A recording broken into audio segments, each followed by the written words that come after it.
हम क्लास 10 के जैव प्रक्रम का अध्ययन करेंगे। जैव प्रक्रम है अध्याय 5 और अध्याय 5 में जैव प्रक्रम के बारे में पढ़ेंगे। जो जैव प्रक्रम है, हम अध्याय 5 को देख सकते हैं, नाम इसका जैव प्रक्रम। अब जैव प्रक्रम में ये है कि सजीव और निर्जीव में अंतर होता है, यानी कि सभी वस्तुएं दो प्रकार की होती है। जो वस्तुएं होती है यानी कि सदृश्य और अदृश्य सभी कितने प्रकार की, दो ही प्रकार की है। एक तो सजीव जितने हम देख सकते हैं, एक है निर्जीव, यानी सभी दो भागों में विभाजित किया जा सकता है सब चीज़ों को, एक तो सजीव और एक निर्जीव। तो सब सजीवों की पहचान कैसे की जाती है? तो सजीवों की पहचान करने का तरीका होता है कि सजीवों की पहचान हमें होती है उनकी गति करना। जैसे कि वो गति करते हैं, जैसे कोई दौड़ता है तो कोई चुगाली करता है, कोई सांस लेता है तो भी गति है, और कोई वृद्धि करता है, जैसे पेट छोटा है बड़ा हो जाता है तो ये गति है उसके अंदर। तो सजीवों की पहचान करने का तरीका होता है गति करना, दौड़ना, चुगाली करना, सांस लेना और वृद्धि करना, ये सजीवों की पहचान होती है। तो सजीव में क्या पहचान होती है, उसकी पहचान करने की योग्यताएं क्या होती है, या उसकी आइडेंटिटीज़ क्या होती है, या सजीवों की मतलब जिसको हम कह सकते हैं कि सजीवों के अंदर क्या खासियत होती है, पहचान की खासियत क्या होती है। तो गति करते हैं, दौड़ यानी चुगाली करना, दौड़ना, सांस लेना और ये वृद्धि करना। तो ये इनमें मुख्य विशेषताएं होती है। दूसरी है अदृश्य आणविक गतियाँ होती है, जीवन के लिए ये बहुत ही आवश्यक होती है। अदृश्य आणविक गतियाँ होती है लेकिन वो दिखाई नहीं देती। जैसे हमारे शरीर के अंदर बहुत सारी गतियाँ होती रहती है, जैसे ब्लड एक जगह दूसरी जगह जाता रहता है, तो वे अदृश्य आणविक गतियाँ हैं जो हमें दिखाई नहीं देती। अब जीवित रहने के लिए दूसरी कौन सी चीज़ आवश्यकता होती है कि जीवित रहने के लिए हमारे शरीर में मरम्मत की भी आवश्यकता होती है, क्षतिपूर्ति करने के लिए और अनुरक्षण की आवश्यकता होती है। ये दो कार्य होता है कि हमारे शरीर में मरम्मत चलती रहती है और अनुरक्षण होता रहता है। नई कोशिकाएं डेवलप होती रहती है और पुरानी कोशिकाएं बाहर निकलती रहती है। तो इस प्रकार का कार्य होता रहता है। अब जो ये अनुरक्षण का कार्य है, ये अनुरक्षण का कार्य करने वाले प्रक्रम ही को हम क्या कहते हैं, जैव प्रक्रम कहते हैं। ठीक है, तो जैव प्रक्रम किसे कहते हैं? तो ये अनुरक्षण का जो हमारे शरीर में अनुरक्षण का कार्य करने वाले प्रक्रम को हम क्या कहते हैं, जैव प्रक्रम कहते हैं। अब मुख्य जैव प्रक्रम कौन कौन से होते हैं? तो मुख्य जैव प्रक्रम हमारे पास दो प्रकार से होते हैं। एक तो हम क्या करते हैं, सबसे पहले कि जीवन के अनुरक्षण के लिए कोई मुख्य प्रक्रम आवश्यक है, और यह है सबसे पहला प्रक्रम है पोषण। यदि हम भोजन नहीं करेंगे तो हमारे शरीर को पोषण नहीं मिलेगा, तो हमारे शरीर का अनुरक्षण नहीं होगा। तो सबसे पहला प्रक्रम है पोषण के द्वारा हम अनुरक्षण करते हैं, यानी कि ऊर्जा के स्रोत भोजन को शरीर के अंदर लेना होता है। यानी कि भोजन को हम जो ग्रहण करते हैं, जो ऊर्जा का स्रोत है उसको हम शरीर के अंदर लेते हैं तो हमें उससे ऊर्जा मिलती है। दूसरा है शोषण का जो कार्य हम करते हैं, ये भी अनुरक्षण का ही कार्य है और जैव प्रक्रम की में ये मुख्य भूमिका निभाता है। तो शोषण से हमें क्या मिलता है? तो भोजन से प्राप्त जो ऊर्जा होती है उसका विखंडन करता है और ऑक्सीजन के रूप में हम इसको लेते हैं, और कार्बन डाइऑक्साइड के बाहर निकालने की प्रक्रिया शोषण कहलाती है, और ये भोजन से जो ऊर्जा प्राप्त करने में सहायकता प्रदान करता है। ये शोषण भी बहुत महत्वपूर्ण भूमिका निभाता है। अब जैव प्रक्रम के अंतर्गत अगला आता है कि वहन। तो हमारे शरीर में वहन भी आवश्यक है। यदि शरीर में ब्लड सर्कुलेशन नहीं होगा, एक जगह से दूसरी जगह ब्लड नहीं पहुँचेगा या भोजन ऑक्सीजन नहीं पहुँचेगा, तो हमारे शरीर में बहुत सारी गतियाँ नहीं हो पाएगी। तो भोजन, और जिस प्रकार से भोजन को एक जगह दूसरी जगह पहुंचना जरूरी है, उसी प्रकार ऑक्सीजन को भी शरीर के अंदर सही भागों में पहुंचना जरूरी है। तो इसको पहुंचाने का जो कार्य होता है वो वहन कहलाता है।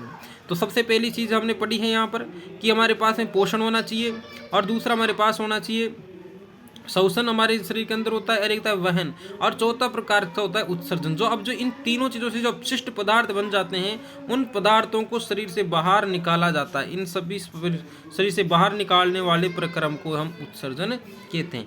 ये हमारे पास चार चीज़ें हो गई, पोषण, शोषण, वहन और उत्सर्जन। इसके बाद में अगला आता है पोषण यानी न्यूट्रिशन। जो न्यूट्रिशन होता है ये क्या चीज़ होती है, पोषण के बारे में हम पढ़ेंगे। तो ऊर्जा और अन्य पदार्थों को शरीर में स्थानांतरित करने का प्रक्रम, ऊर्जा को अंदर लेने का प्रक्रम, अन्य पदार्थों को शरीर के अंदर लेने का प्रक्रम, जिससे ऊर्जा प्राप्त होती है, उन सभी प्रक्रमों को मिलाकर हम क्या कहते हैं, स्थानांतरण यदि करते हैं शरीर के अंदर, उसका ग्रहण करते हैं, अंतर ग्रहण करते हैं, तो उसको हम बोलते हैं पोषण। और पोषण की जो विधियाँ होती है वो दो प्रकार की होती है। पोषण की विधियाँ जीवों को यानी जीव दो प्रकार के होते हैं, और उनके आधार पर पोषण की विधियाँ भी दो प्रकार से बताई गई है। पहले जीव को हम कहते हैं स्वपोषी पोषण के आधार पर, और दूसरा होता है विषमपोषी जीव। तो जीवों को दो प्रकार से विभाजित कर दिया है पोषण के आधार पर, एक तो स्वपोषी और एक होता है विषमपोषी। जो हमारे पास स्वपोषी जो होता है, स्वपोषी का मतलब शब्द से मिल रहा है कि सौ यानी कि स्वयं, और पोषी मतलब पोषण, यानी स्वयं का जो पोषण खुद ही करता है उसको हम स्वपोषी कहते हैं। जैसे अकार्बनिक स्रोतों CO2 जल से अपना भोजन स्वयं बनाते हैं, सभी हरी पौधे और कुछ जीवाणु, जैसे हरे पौधे क्या करते हैं, अपना भोजन स्वयं बनाते हैं। जो अपना भोजन स्वयं बनाते हैं और किसी पर निर्भर नहीं रहते हैं, उनको स्वपोषी कहते हैं। दूसरे प्रकार के जीव होते हैं वो होते हैं विषमपोषी। अब जो विषमपोषी होते हैं भोजन के लिए प्रत्यक्ष या परोक्ष रूप से स्वपोषियों पर निर्भर रहते हैं। जो विषमपोषी है वो स्वपोषियों पर निर्भर रहते हैं, जो इनके द्वारा भोजन बनाया गया है उसी को वो खाते हैं, तो उसको हम बोलते हैं विषमपोषी। और विषमपोषी जंतु जो होते हैं, जैसे कि जंतु और कवक, ये विषमपोषी होते हैं। जंतु और कवक ये दूसरों के ऊपर निर्भर रहते हैं, ठीक है। तो स्वपोषी यानी कि अपना भोजन स्वयं बनाते, विषमपोषी जो दूसरों पर निर्भर रहते हैं, ठीक है। अब इसके बाद में आता है स्वपोषी पोषण का के बारे में पूरा हम यहाँ पर ध्यान से पढ़ेंगे। स्वपोषी पोषण क्या होता है और ये कैसे काम करता है, कितने प्रकार के होते हैं। स्वपोषी पोषण, जैसे कि प्रकाश संश्लेषण से स्वपोषी पोषण क्या करते हैं, प्रकाश संश्लेषण से यानी ऊर्जा प्राप्त करते हैं। वह प्रक्रम जिससे स्वपोषी अपना भोजन बनाते हैं उसी प्रक्रम को स्वपोषी पोषण कहा जाता है। आवश्यक कच्ची सामग्री ये कहाँ से प्राप्त करते हैं, तो कार्बन डाइऑक्साइड से और जल से कच्ची सामग्री प्राप्त करते हैं। और प्रकाश संश्लेषण इसमें महत्वपूर्ण भूमिका निभाता है। इसके बाद में यहाँ पर है आवश्यक परिस्थितियाँ क्या क्या होती है, तो ये सूर्य के प्रकाश से और क्लोरोफिल पत्तियों में मौजूद हरा वर्णक जो होता है उसकी सहायता से भोजन बनाते हैं। तो रासायनिक इसकी समीकरण हो जाएगी 6CO2 प्लस 12H2 यानी कि जल के अणु और कार्बन डाइऑक्साइड इसमें सामग्री के रूप में होता है। और सूर्य प्रकाश की उपस्थिति में और क्लोरोफिल के द्वारा ये अपना भोजन बनाते हैं, जिससे C6H12O6 यानी कि ग्लूकोज के रूप में बनाते हैं। और 6O2 यानी कि जल को निकालते हैं और H2O यानी ऑक्सीजन देते हैं, जल और ऑक्सीजन को देते हैं, जल और ऑक्सीजन को देते हैं। तो प्रकाश संश्लेषण के दौरान होने वाली घटनाएं क्या क्या है, तो सबसे पहले क्या करेंगे, क्लोरोफिल द्वारा प्रकाश ऊर्जा को अवशोषित करता है। क्लोरोफिल क्या करता है, क्लोरोफिल जो उपस्थित होता है, जो हरा वर्णक जो उपस्थित होता है, जो प्रकाश की ऊर्जा को अवशोषित करता है और प्रकाश ऊर्जा को रासायनिक ऊर्जा में रूपांतरित करना तथा जल अणुओं का हाइड्रोजन व ऑक्सीजन में विघटन करने का कार्य कौन करता है, क्लोरोफिल करता है। अब यहाँ पर कार्बन डाइऑक्साइड का कार्बोहाइड्रेट में जो विघटन होता है यानी अपचयन होता है, वह भी कार्य कौन करता है, क्लोरोफिल कार्य करता है। तो प्रकाश संश्लेषण के दौरान 3 घटनाएं होती हैं। पहली घटना होती है क्लोरोफिल द्वारा प्रकाश ऊर्जा को अवशोषित करता है, प्रकाश ऊर्जा को जो लेता है वो क्लोरोफिल लेता है, ठीक है। दूसरा इसमें कार्य है कि प्रकाश ऊर्जा को रासायनिक ऊर्जा में रूपांतरित करना तथा जल अणुओं का हाइड्रोजन व ऑक्सीजन में अपघटन होता है। और कार्बन डाइऑक्साइड का कार्बोहाइड्रेट में अपचयन होता है। जो कार्बोहाइड्रेट बनता है तो ये इसी प्रक्रम के दौरान आता है। तो प्रकाश संश्लेषण की 3 प्रक्रम होते हैं। अब इसके बाद हम देखेंगे रंध्र क्या कार्य करते हैं। जो रंध्र होते हैं ये क्या करते हैं, जो पत्ती की सतह पर मौजूद सूक्ष्म छिद्र होते हैं उन्हीं को रंध्र कहा जाता है। एक तो होता है खुला रंध्र और एक होता है बंद रंध्र। अब खुला रंध्र देखो, इसमें खुला हुआ रंध्र दे रखा है और बंद रंध्र में बंद रंध्र दे रखा है। ये रंध्र होता है, इसको द्वार कोशिकाएं कहते हैं, इसको रंध्र छिद्र कहते हैं। ये हरित लवक होते हैं। तो हरित लवक पत्तियों में जो रंध्र होते हैं उसके चारों तरफ होते हैं। अब यहाँ पर देखिए इनका कार्य क्या है। जो रंध्र है प्रकाश संश्लेषण के लिए गैसों का आदान प्रदान करते हैं। जैसे कार्बन डाइऑक्साइड को क्या करते हैं, ये लेते हैं, अंदर ग्रहण करते हैं और O2 को बाहर निकालते हैं।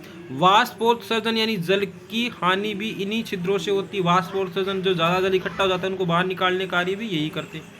और छिद्रों का खुलना और बंद होना द्वार कोशिकाओं द्वारा नियंत्रित होता है। जिसमें जो द्वार कोशिकाएँ हैं, ये जो द्वार कोशिकाएँ तो इसको खुलने और बंद होने को नियंत्रित करती है, ठीक है, ताकि ज़्यादा हानि न हो जल की। द्वार कोशिकाओं में जब जल अंदर आता है वे फूल जाती है और रंध्र खुल जाता है। जब जल अंदर आता है तो फूल जाती है और रंध्र खुल जाते हैं। विषम पोषी पोषण, भोजन ग्रहण करने की विभिन्न विधियाँ।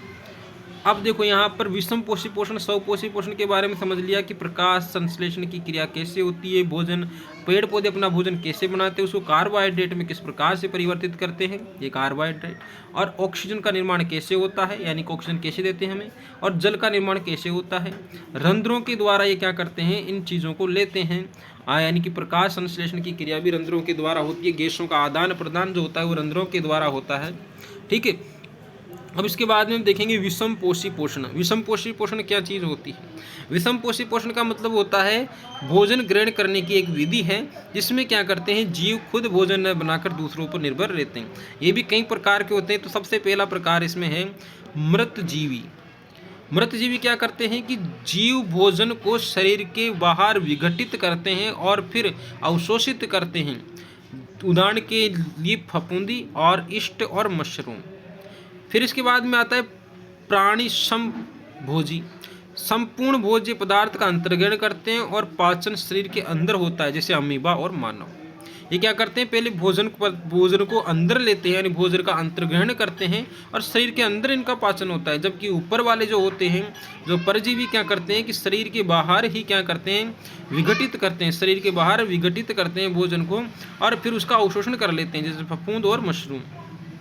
इसके बाद में परजीवी होते हैं। परजीवी क्या करते हैं, अन्य जीवों यानी पोषी को बिना मारे उनसे पोषण प्राप्त करते हैं। उदाहरण के लिए अमरबेल।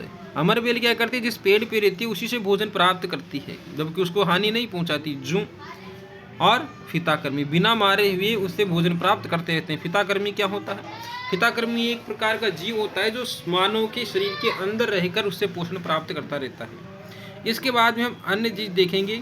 एक कोशिकीय जीव में पोषण। अब जैसे अमीबा है, अमीबा क्या होता है, एक कोशिकीय जीव होता है। इसमें पोषण किस प्रकार से होता है, तो अमीबा अपनी कोशिकीय सतह से भोजन ग्रहण करता है।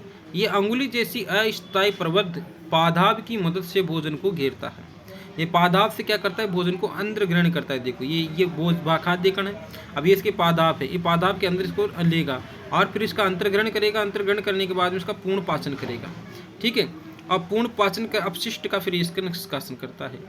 अब जो खाद, इसमें क्या क्या चीज़ होती है, देखो इसमें पादाभ होते हैं, इसमें खाद रिक्तियाँ होती हैं और इसके अंदर ये क्या करता है, खाद रिक्तियों के अंदर भोजन को अंतर्ग्रहण करता है। सबसे पहले अमीबा अपनी कोशिकीय सतह से भोजन ग्रहण करता है। यह अंगुली जैसी अस्थायी प्रबद्ध होती है, पादाभ की मदद से भोजन को घेरता है। भोजन के कण संगलित होकर खाद रिक्तिका बनाते हैं और रिक्तिका के अंदर जटिल पदार्थों का विघटन सरल पदार्थों में हो जाता है। इसके बाद में मानव का पाचन तंत्र पढ़ेंगे। मानव जो भोजन का ग्रहण, भोजन किस प्रकार से करता है, भोजन का अंतर्ग्रहण किस प्रकार से करता है, यानी भोजन पोषण किस प्रकार से मिलता है मानव को, इसके बारे में पढ़ेंगे। मानव पाचन तंत्र, ह्यूमन डाइजेस्टिव सिस्टम। अब इसमें एक होती है एलिमेंट्री चैनल, यानी कि आहार नाल। आहार नाल मुंह से गुदा तक विस्तृत एक लंबी नली है, यानी कि मुंह से लगाकर गुदा तक एक विस्तृत नली है, जिसको हम आहार नाल बोलते हैं। अब जो आहार नाल होती है, ये क्या करती है कि भोजन का अंतर्ग्रहण करने का जो सबसे पहला जो जरिया है वो आहार नाल ही है, यानी कि मुंह के बाद में आहार नाल में ही भोजन जाता है। आहार नाल मुंह से गुदा तक विस्तृत एक लंबी नली होती है जो भोजन को अंतर्ग्रहण करने में सबसे महत्वपूर्ण भूमिका निभाती है। इसके बाद में आता है मुखगुआ और फिर इसके बाद में आता है ग्रशिका और फिर इसके बाद में आता है यकृत और फिर इसके बाद में अमाशय, अग्नाशय, शुद्रांत और बृहदांत्र और फिर इसके बाद में गुदा। तो मानव में पाचन की प्रक्रिया कहाँ से शुरू होती है, कैसे शुरू होती है, इसके बारे में देखेंगे। सबसे पहले मुख यानी कि माउथ आता है। माउथ के द्वारा हम क्या करते हैं, भोजन को अंतर्ग्रहण करते हैं। इसमें क्या क्या चीज़ें बनती है, तो लार एमाइलेंस या एंजाइम मंड बनता है इसके अंदर। इस प्रकार से इसमें लार बनता है या मंड को शर्करा में तोड़ता है। मंड को क्या करता है, शर्करा में तोड़ता है। जो लार में जो माइलेस एंजाइम है वो मंड को शर्करा में तोड़ता है। और अमाशय क्या करता है, जठर ग्रंथियां स्रावित करती है और इसमें HCl अम्ल का निर्माण होता है और पेप्सिन की क्रिया में सहायक होता है और पेप्सिन प्रोटीन का पाचन करता है। श्लेष्मा अमाशय की स्तर की अम्ल से रक्षा करता है। शुद्रांत कार्बोहाइड्रेट, प्रोटीन तथा वसा का पूर्ण पाचन स्थल होता है।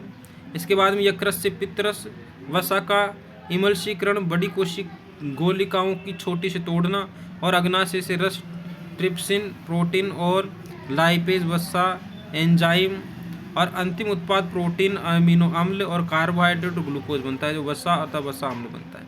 इस प्रकार से पाचन के चरण है ना। मानव में पाचन की प्रक्रिया इस प्रकार संपन्न होती है। Thank you.